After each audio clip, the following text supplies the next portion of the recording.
Charles Baudelaire, Le spleen de Paris. À Arsène Houssaye.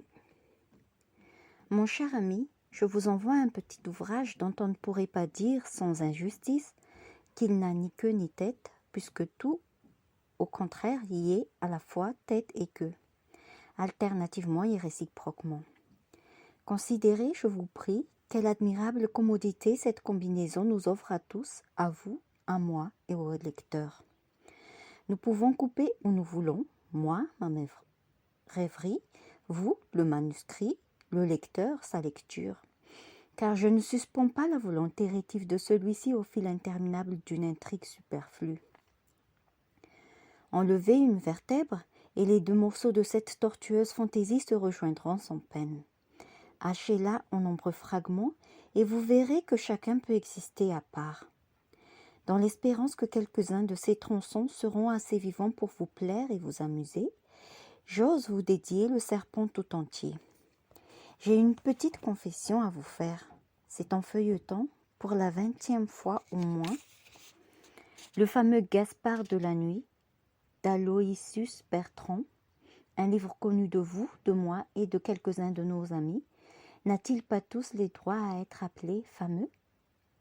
Que l'idée m'est venue de tenter quelque chose d'analogue et d'appliquer à la description de la vie moderne, ou plutôt d'une vie moderne et plus abstraite, le procédé qu'il avait appliqué à la peinture de la vie ancienne, si étrangement pittoresque. Quel est celui de nous qui n'a pas, dans ses jours d'ambition, rêvé le miracle d'une prose poétique, musicale sans rythme et sans rime, assez souple et assez heurtée pour s'adapter au mouvement lyrique de l'âme, aux ondulations de la rêverie, aux soubresauts de la conscience? C'est surtout de la fréquentation des villes énormes, c'est du croisement de leurs innombrables rapports que naît cet idéal obsédant. Vous-même, mon cher ami, n'avez-vous pas tenté de traduire en une chanson le cri strident du vitrier et d'exprimer dans une prose lyrique toutes les désolantes suggestions que ce cri envoie jusqu'aux mansardes, à travers les plus hautes brunes de la rue? Mais pour dire le vrai, je crains que ma jalousie ne m'ait pas porté bonheur. Sitôt que j'eus commencé le travail, je m'aperçus que non seulement je restais bien loin de mon mystérieux et brillant modèle, mais encore que je faisais quelque chose, si cela peut s'appeler quelque chose, de singulièrement différent, accident dont tout autre que moi s'enorgueillerait sans doute, mais qui ne peut qu'humilier profondément un esprit qui regarde comme le plus grand honneur du poète d'accomplir juste ce qu'il a projeté de faire. Votre bien affectionné, C.B.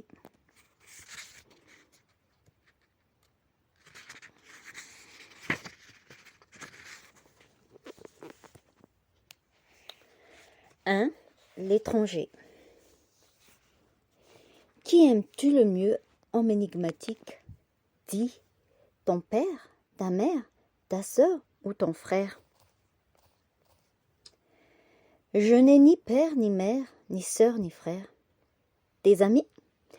Vous vous servez là d'une parole dont le sens m'est resté jusqu'à ce jour inconnu. Ta patrie? J'ignore sous quelle latitude elle est située.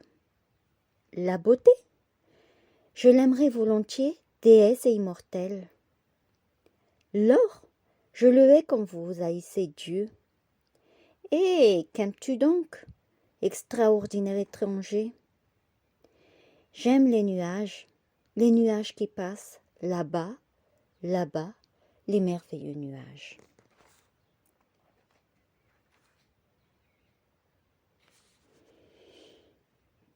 Le désespoir de la vieille.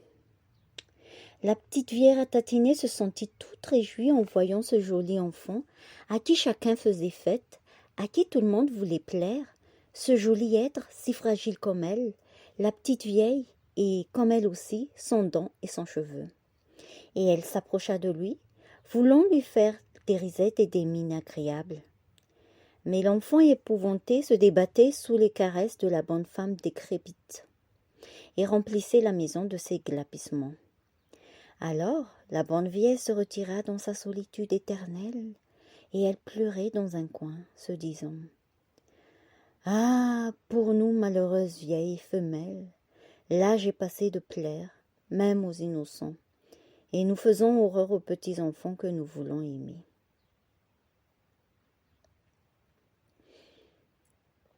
Trois, le confiteor de l'artiste. Que les fins de journée d'automne sont pénétrantes. Ah, pénétrantes jusqu'à la douleur, car il est de certaines sensations délicieuses dont la vague n'exclut pas l'intensité, et il n'est pas de pointe plus acérée que celle de l'infini. Grand délice que celui de noyer son regard dans l'immensité du ciel et de la mer. Solitude, silence, incomparable chasteté de l'azur, une petite voile frissonnante à l'horizon, et qui par sa petitesse et son isolement imite mon irrémédiable existence. Mélodie monotone de la houle, toutes ces choses pensent par moi, ou je pense par elles, car dans la grandeur de la rêverie, le moi se perd vite. Elle pense, dis-je, mais musicalement et pittoresquement, sans argutie, sans syllogisme, sans déduction. Toutefois, ces pensées, qu'elles sortent de moi ou s'élancent des choses, deviennent bientôt trop intenses. L'énergie dans la volupté crée un malaise et une souffrance positive. Mes nerfs trop tendus ne donnent plus que des vibrations criardes et douloureuses. Et maintenant, la profondeur du ciel me consterne. Sa limpidité m'exaspère. L'insensibilité de la mer, l'immuabilité du spectacle me révoltent. Ah, faut-il éternellement souffrir ou fuir éternellement le beau? Nature enchanteresse sans pitié, rivale toujours victorieuse, laisse-moi. Cesse de tenter mes désirs et mon orgueil. L'étude du beau est un duel où l'artiste crie de frayeur avant d'être vaincu.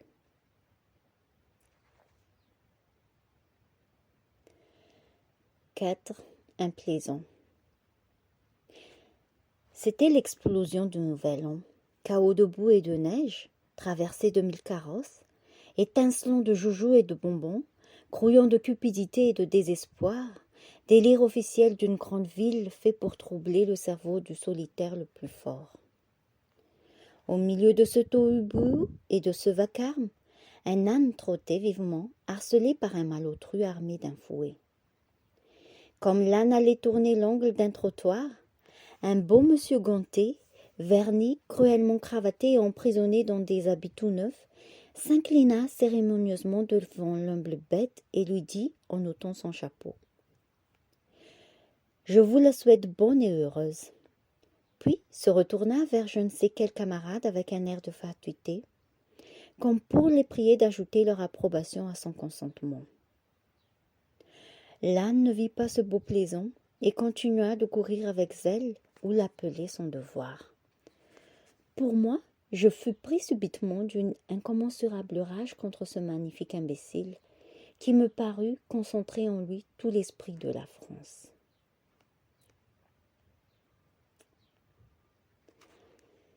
Chapitre 5. La chambre double.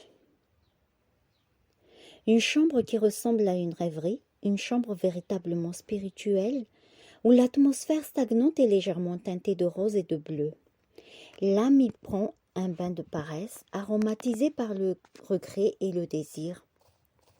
C'est quelque chose de crépusculaire, le bleuâtre et de rosâtre, un rêve de volupté pendant une éclipse.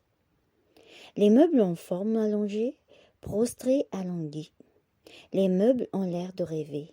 On les dirait doués d'une vie somnambulique comme le végétal et le minéral.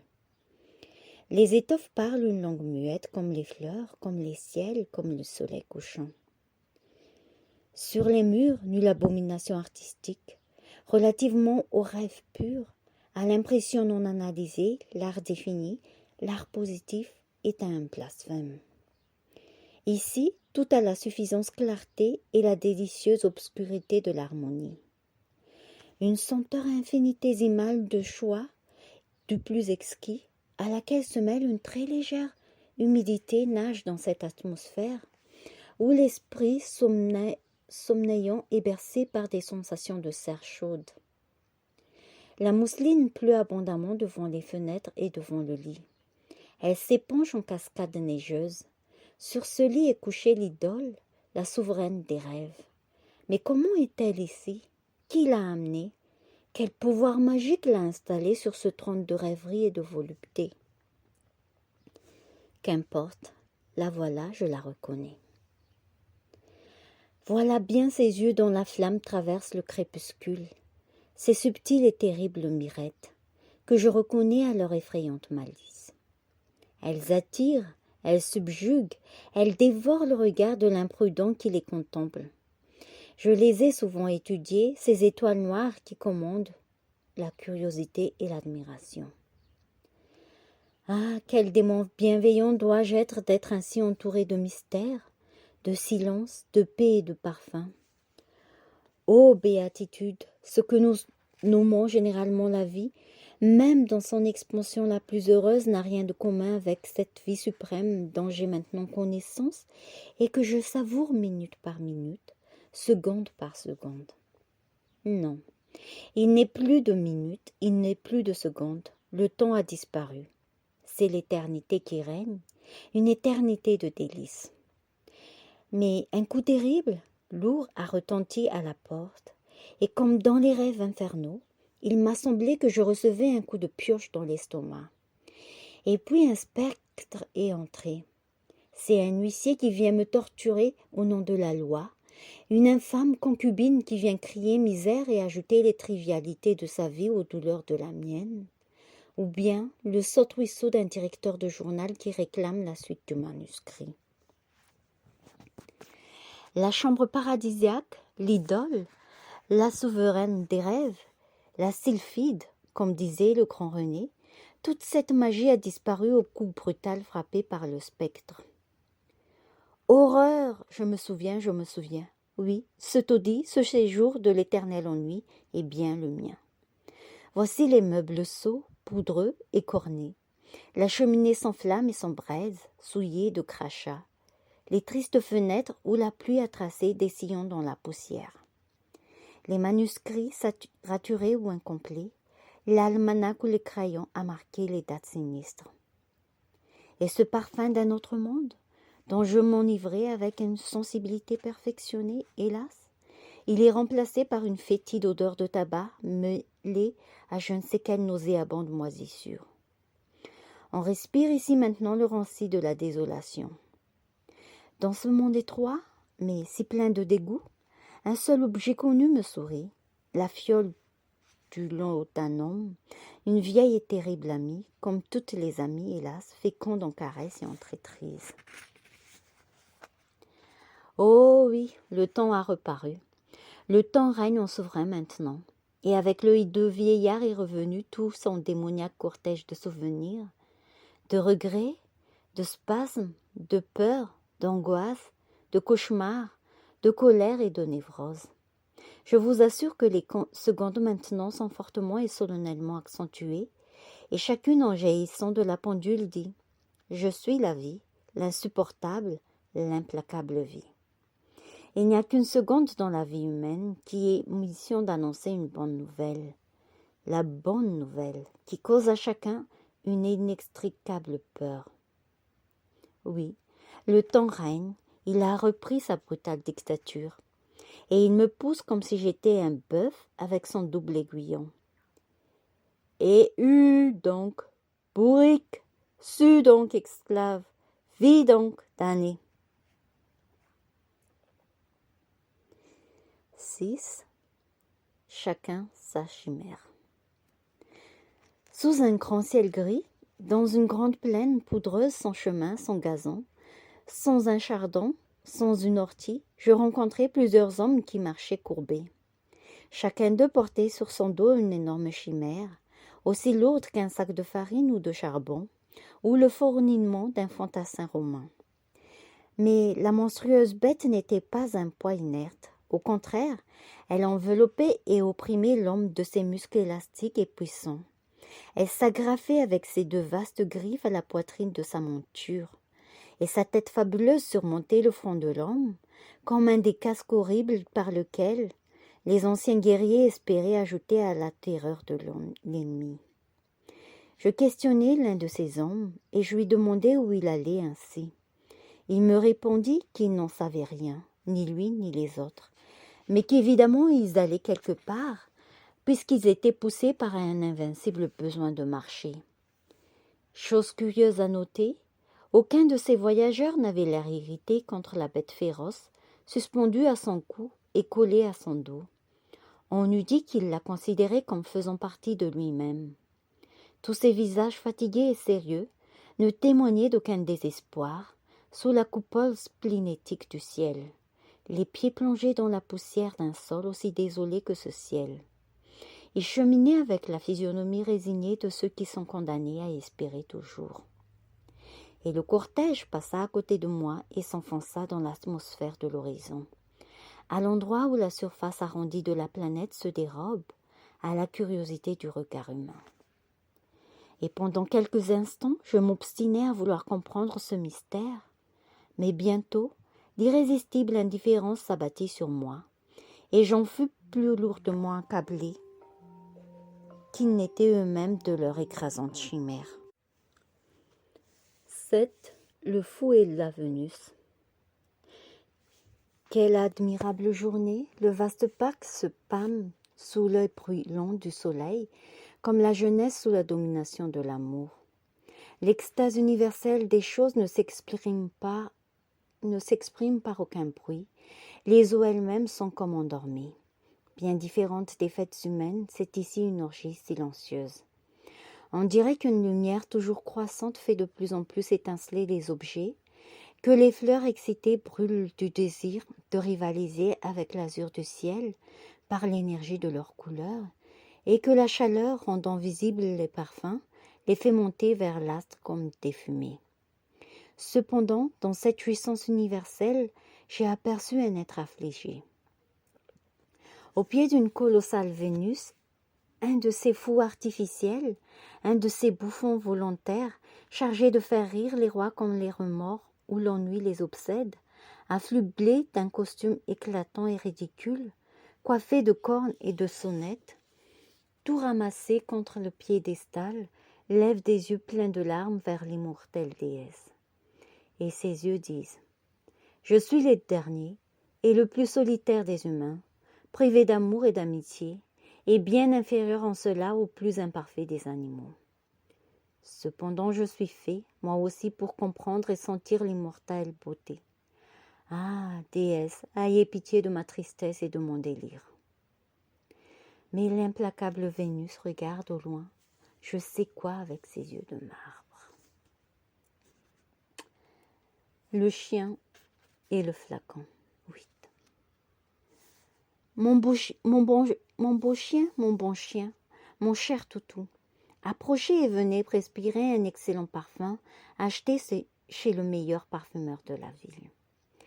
Et le chien, en frétillant de la queue, ce qui est, je crois, chez ces pauvres êtres, le signe correspondant du rire et du sourire, s'approche et pose curieusement son nez humide sur le flacon débouché.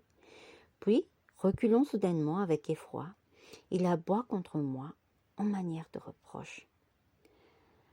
« Ah, misérable chien, si je vous avais offert un paquet d'excréments, vous les reflairez avec délice et peut-être dévorés. Ainsi vous-même, indigne compagnon de ma triste vie, vous ressemblez au public, à qui il ne faut jamais présenter des parfums délicats qui les exaspèrent, mais des ordures soigneusement choisies. » 9.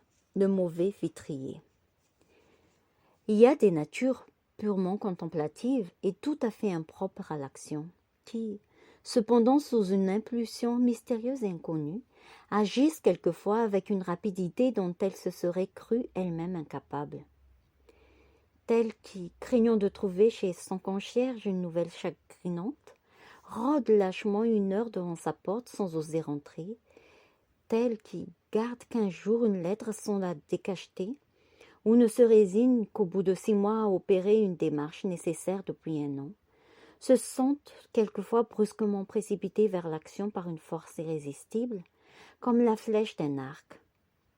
Le moraliste et le médecin, qui prétendent tout savoir, ne peuvent pas expliquer d'où vient si subitement une si folle énergie à ces âmes paresseuses et voluptueuses, Et comment, incapable d'accomplir les choses les plus simples et les plus nécessaires, elle trouve à une certaine minute un courage de luxe pour exécuter les actes les plus absurdes et souvent même les plus dangereux.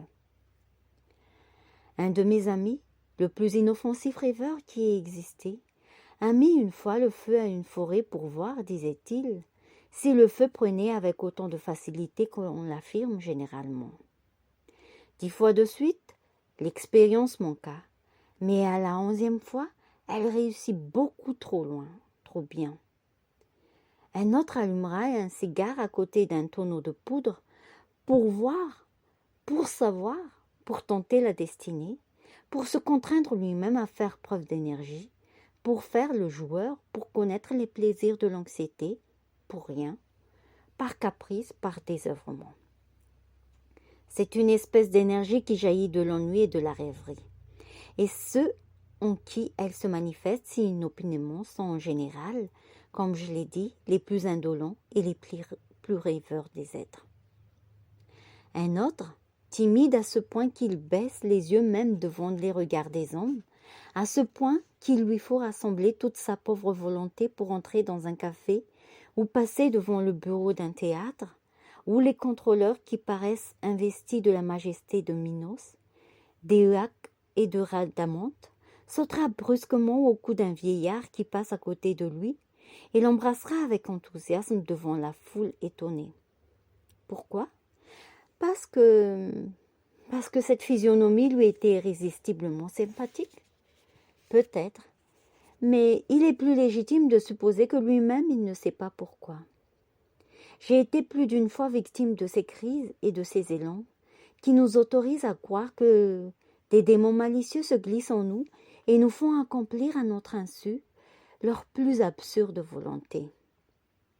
Un matin, je m'étais levée maussade, triste, fatiguée d'oisiveté, et poussée, me semble-t-il, à faire quelque chose de grand, une action d'éclat, et j'ouvris la fenêtre, hélas. Observez, je vous prie, que l'esprit de mystification, qui chez quelques personnes n'est pas le résultat d'un travail ou d'une combinaison, mais d'une inspiration fortuite, participe beaucoup, ne fût-ce que par l'ardeur du désir, de cette humeur, hystérique selon les médecins, satanique selon ceux qui pensent un peu mieux que les médecins, qui nous pousse en résistance vers une foule d'actions dangereuses ou inconvenantes. La première personne que j'aperçus dans la rue, ce fut un vitrier, dont le cri perçant, discordant, monta jusqu'à moi à travers la lourde et sale atmosphère parisienne. Il me serait d'ailleurs impossible de dire pourquoi je fus prise à l'égard de ce pauvre homme d'une haine aussi soudaine que despotique. Hé hé, et je lui criai de monter. Cependant, je réfléchissais, non sans quelque gaieté, que la chambre était au 6e étage et l'escalier fort étroit. L'homme devait éprouver quelque peine à opérer son ascension et accrocher en maint endroit les angles de sa fragile marchandise. Enfin, il parut. J'examinai curieusement toutes ces vitres et je lui dis « Comment ? Vous n'avez pas de verres de couleur ? Des verres roses, rouges, bleus ? Des vitres magiques ? Des vitres de paradis ? Impudent que vous êtes, vous osez vous promener dans des quartiers pauvres et vous n'avez pas même des vitres qui fassent voir la vie en beau ?» Et je le poussai vivement vers l'escalier où il trébucha en grognant. Je m'approchai du balcon et je me saisis d'un petit pot de fleurs et quand l'homme reparut au débouché de la porte, je laissai tomber perpendiculairement mon engin de guerre sur le rebord postérieur de ses crochets. Et le choc le renversant, il acheva de briser sous son dos toute sa pauvre fortune ambulatoire qui rendit le bruit éclatant d'un palais de cristal crevé par la foudre. Et ivre de ma folie, je lui criai furieusement « La vie est beau, la vie est beau !» Ces plaisanteries nerveuses ne sont pas sans péril, et on peut souvent les payer cher. Mais qu'importe l'éternité de la damnation, à qui a trouvé dans une seconde l'infini de la jouissance.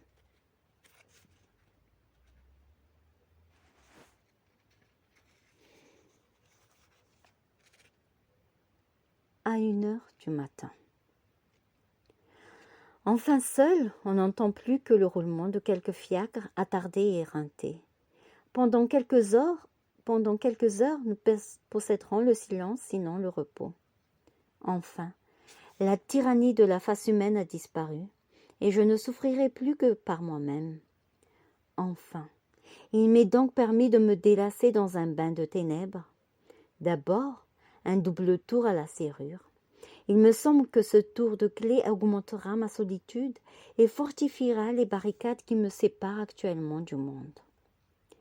Horrible ville, récapitulons la journée.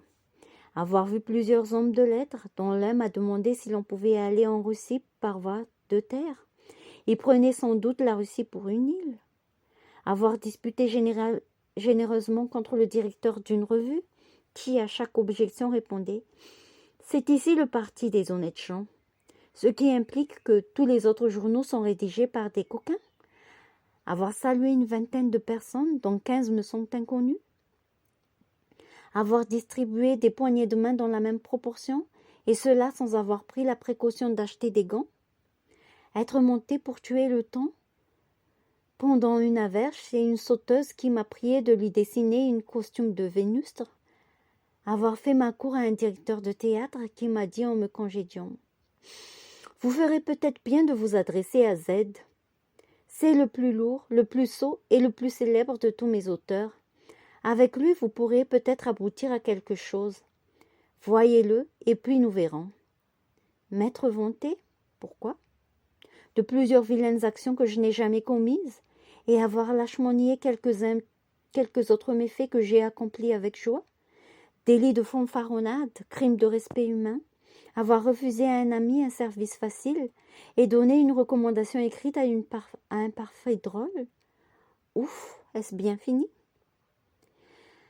Mécontent de tout et mécontent de moi, je voudrais bien me racheter et m'enorgueillir un peu dans le silence et la solitude de la nuit. Âme de ceux que j'ai aimés, âme de ceux que j'ai chantés, fortifiez-moi, soutenez-moi, éloignez-moi de le mensonge et les vapeurs corruptrices du monde. Et vous, Seigneur mon Dieu, accordez-moi la grâce de produire quelques beaux vers qui me prouvent à moi-même que je ne suis pas le dernier des hommes, que je ne suis pas inférieur à ceux que je méprise. La femme sauvage et la petite maîtresse. Vraiment, ma chère, vous me fatiguez sans mesure et sans pitié. On dirait à vous entendre soupirer que vous souffriez plus que les glaneuses sexagénaires et que les vieilles mendiantes qui ramassent des croûtes de pain à la porte des cabarets. Si au moins vos soupirs exprimaient les remords, ils vous feraient quelques honneurs, mais ils ne traduisent que la satiété du bien-être et l'accablement du repos. Et puis, vous ne cessez de vous répandre en paroles inutiles. Aimez-moi bien, j'en ai tant besoin. Consolez-moi par ici, caressez-moi par là. Tenez, je veux essayer de vous guérir. Nous en trouverons peut-être le moyen, pour de sol au milieu d'une fête et sans aller bien loin. Considérons bien, je vous prie, cette solide cage de fer derrière laquelle s'agite, hurlant comme un damné, secouant les barreaux comme un orang-outan exaspéré par l'exil, imitant dans la perfection tantôt les bonds circulaires du tigre, tantôt les dandinements stupides de l'ours blond, ce monstre poilu dont la forme imite assez vaguement la vôtre. Ce monstre est un de ces animaux qu'on appelle généralement mon ange, c'est-à-dire une femme. L'autre monstre, celui qui crie à tue-tête, un bâton à la main, est un mari. Il a enchaîné sa femme légitime comme une bête, et il la montre dans les faubourgs les jours de foire, avec permission des magistrats, cela va sans dire. Faites bien attention. Voyez avec quelle voracité, non simulée peut-être, elle déchire des lapins vivants et des volailles payantes qui lui jettent son cornac. Allons, dit-il, il ne faut pas manger tout son bien en un jour. Et sur cette sage parole, il lui arrache cruellement la proie, dont les boyaux dévidés restent un instant accrochés aux dents de la bête féroce, de la femme, veux-je dire. Allons, un bon coup de bâton pour la calmer. car elles dardent des yeux terribles de convoitise sur la nourriture enlevée. Grand Dieu, le bâton n'est pas un bâton de comédie. Avez-vous entendu résonner la chair, malgré le poil postiche? Aussi, les yeux lui sortent maintenant de la tête. Elle hurle plus naturellement. Dans sa rage, elle étincelle tout entière comme le fer combat. Telles sont les mœurs conjugales de ces deux descendants d'Ève et d'Adam. Ces œuvres, vos mains, ô mon Dieu, cette femme est incontestablement malheureuse, quoique, après tout, peut-être, les jouissances titillantes de la gloire ne lui soient pas inconnues.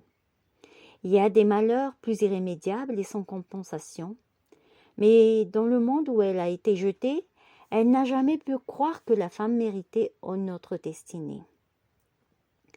Maintenant, à nous deux, chères précieuses, à voir les enfers dont le monde est peuplé, que voulez-vous que je pense de votre joli enfer, vous qui ne reposez que sur des étoffes aussi douces que votre peau, qui ne mangez que de la viande cuite, et pour qui un domestique habile prend soin de découper les morceaux? Et que peuvent signifier pour moi tous ces petits soupirs qui gonflent votre poitrine parfumée, robuste coquette? Et tous ces affectations apprises dans les livres, et cette infatigable mélancolie, faite pour inspirer au spectateur un tout autre sentiment que la pitié? En vérité, il me prend quelquefois envie de vous apprendre ce que c'est que le vrai malheur. À vous voir ainsi, ma belle délicate, les pieds dans les fanges et les yeux tournés vaporeusement vers le ciel, comme pour lui demander un roi, on dirait vraisemblablement une jeune grenouille qui invoquerait l'idéal. Si vous méprisez le soliveau, ce que je suis maintenant, comme vous le savez bien, car la grue qui vous croquera, vous gobera et vous tuera à son plaisir. Tant poète que je sois, je ne suis pas aussi dupe que vous voudriez le croire, et si vous me fatiguez trop souvent de vos précieuses pleurnicheries, je vous traiterai en femme sauvage, ou vous jetterai par la fenêtre comme une bouteille vide. Les foules. Il n'est pas donné à chacun de prendre un bain de multitude. Jouir de la foule est un art, et celui-là seul peut faire, aux dépens des genres humains, une ribote de vitalité à qui une fée a insufflé dans son berceau le goût du travestissement et du masque, la haine du domicile à la passion du voyage. Multitude, solitude, termes égaux et convertibles pour le poète actif et fécond. Qui ne sait pas peupler sa solitude, ne sait pas non plus être seul dans une foule affairée. Le poète jouit de cet incomparable privilège qu'il peut à sa guise être lui-même et autrui.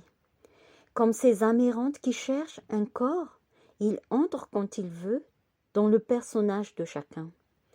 Pour lui seul, tout est vacant, et si de certaines places paraissent lui être fermées, c'est qu'à ses yeux, elles ne valent pas la peine d'être visitées. Le promeneur solitaire et pensif tire une singulière ivresse de cette universelle communion. Celui-là qui épouse facilement, la foule connaît des jouissances fiévreuses, dont seront éternellement privés l'égoïste, fermé comme un coffre, et le paresseux, interné comme un mollusque. Il adopte comme siennes toutes les professions, toutes les joies et toutes les misères que les circonstances lui présentent. Ce que les hommes nomment amour est bien petit, bien restreint et bien faible, comparé à cette ineffable orgie, à cette sainte prostitution de l'âme qui se donne tout entière, poésie et charité, à l'imprévu qui se montre, à l'inconnu qui passe. Il est bon d'apprendre quelquefois aux heureux de ce monde, ne fût-ce que pour humilier un instant leur sot orgueil, qu'il est des bonheurs supérieurs aux leurs, plus vastes et plus raffinés. Les fondateurs des colonies, les pasteurs de peuples, les prêtres missionnaires exilés au bout du monde connaissent sans doute quelque chose de ces mystérieuses ivresses, et au sein de la vaste famille que leur génie s'est faite, ils doivent rire quelquefois de ceux qui les plaignent pour leur fortune si agitée et pour leur vie si chaste. les veuves. Vauvenargues dit que dans les jardins publics, il est des allées hantées principalement par l'ambition déçue, par les inventeurs malheureux, par les gloires avortées, par les cœurs brisés, par toutes ces âmes tumultueuses et fermées, en qui grondent encore les derniers soupirs d'un orage et qui reculent loin du regard insolent des joyeux et des oisifs. Ces retraites ombreuses sont les rendez-vous des éclopés de la vie. C'est surtout vers ces lieux que le poète et le philosophe aiment diriger leur avide conjoncture. Il y a là une pâture certaine, car s'il est une place qu'ils dédaignent de visiter, comme je l'insinuais tout à l'heure, c'est surtout la joie des riches. Cette turbulence dans le vide n'a rien qui les attire. Au contraire, ils se sentent irrésistiblement entraînés vers tout ce qui est faible, ruiné, contristé, orphelin. Un œil expérimenté ne s'y trompe jamais. Dans ces traits rigides ou abattus, dans ces yeux caves et ternes, où brillent des derniers éclairs de la lutte, dans ces rides profondes et nombreuses, dans ces démarches si lentes ou si saccadées, il déchiffre tout de suite les innombrables légendes de l'amour trompé, du dévouement méconnu, des efforts non récompensés, de la faim et du froid humblement, silencieusement supportés. Avez-vous quelquefois aperçu des veuves sur les bancs solitaires, des veuves pauvres? Qu'elles soient en deuil ou non, il est facile de les reconnaître. D'ailleurs, il y a toujours dans le deuil du pauvre quelque chose qui manque, une absence d'harmonie qui le rend plus navrant. Il est contraint de lésiner sur sa douleur. Le riche porte la sienne au crâne complet. Quelle est la veuve la plus triste et la plus attristante? Celle qui traîne à sa main un bambin avec qui elle ne peut pas partager sa rêverie, ou celle qui est tout à fait seule? Je ne sais. Il m'est arrivé une fois de suivre pendant de longues heures une vieille affligée de cette espèce, celle-là roide, droite, sous un petit châle usé, portait dans tout son être une fierté de stoïcienne. Elle était évidemment condamnée, par une absolue solitude, à des habitudes du vieux célibataire, et le caractère masculin de ses mœurs ajoutait un piquant mystérieux à leur austérité. Je ne sais dans quel misérable café et de quelle façon elle déjeuna. Je la suivis au cabinet de lecture, et je l'épiai longtemps, pendant qu'elle cherchait dans les gazettes avec des yeux actifs, jadis brûlés par les larmes, de nouvelles d'un intérêt puissant et personnel. Enfin, dans l'après-midi, sous un ciel d'automne charmant, un de ces ciels d'où descendent en foule les regrets et les souvenirs, elle s'assit à l'écart dans un jardin pour entendre, loin de la foule, un de ces concerts dont la musique des régiments gratifie le peuple parisien.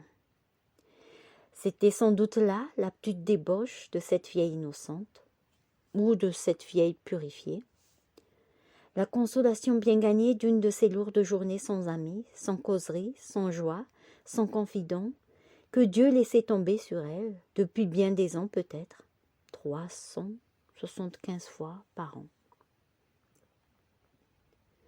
Une autre encore. Je ne puis jamais m'empêcher de jeter un regard, sinon universellement sympathique, au moins curieux, sur la foule de parias qui se presse autour de l'enceinte d'un concert public. L'orchestre jette à travers la nuit des chants de fête, de triomphe ou de volupté. Les robes traînent en miroitant, les regards se croisent, les oisifs, fatigués de n'avoir rien fait, se dandinent, feignant de déguster indolemment la musique. Ici, rien que des riches, d'heureux, rien qui ne respire et n'inspire l'insouciance et le plaisir de se laisser vivre. Rien, excepté l'aspect de cette tourbe qui s'appuie là-bas sur la barrière extérieure, attrapant gratis, au gré du vent, un lambeau de musique et regardant l'étincelante fournaise intérieure. C'est toujours chose intéressante que ce reflet de la joie du riche au fond de l'œil du pauvre. Mais ce jour-là, à travers ce peuple vêtu de blouses et d'indiennes, j'aperçus un être dont la noblesse faisait un éclatant contraste avec toute la trivialité environnante. C'était une femme grande, majestueuse, et si noble dans tout son air que je n'ai pas souvenir d'avoir vu sa pareille dans les collections des aristocratiques beautés du passé. Un parfum de hautaine vertu émanait de toute sa personne. Son visage, triste et amaigri, était en parfaite accordance avec le grand deuil dont elle était revêtue. Elle aussi, comme la plèbe à laquelle elle s'était mêlée, et qu'elle ne voyait pas, elle regardait le monde lumineux avec un œil profond, et elle écoutait en hochant doucement la tête. Singulière vision? À coup sûr, me dis-je, cette pauvreté-là, si pauvreté y a, ne doit pas admettre l'économie sordide, ni un si noble visage m'en répond. Pourquoi donc reste-t-elle volontairement dans un milieu où elle est fait une tâche si éclatante? Mais en passant, curieusement auprès d'elle, je crus en deviner la raison. La grande veuve tenait par la main un enfant comme elle, vêtu de noir. Si maudit que fut le prix d'entrée, ce prix suffisait peut-être pour payer un des besoins du petit être, mieux encore, une superfluité injouée. Et elle sera rentrée à pied, méditant et rêvant seule, toujours seule, car l'enfant est turbulent, égoïste, sans douceur et sans patience, et il ne peut même pas, comme le pur animal, comme le chien et le chat, servir de confident aux douleurs solitaires.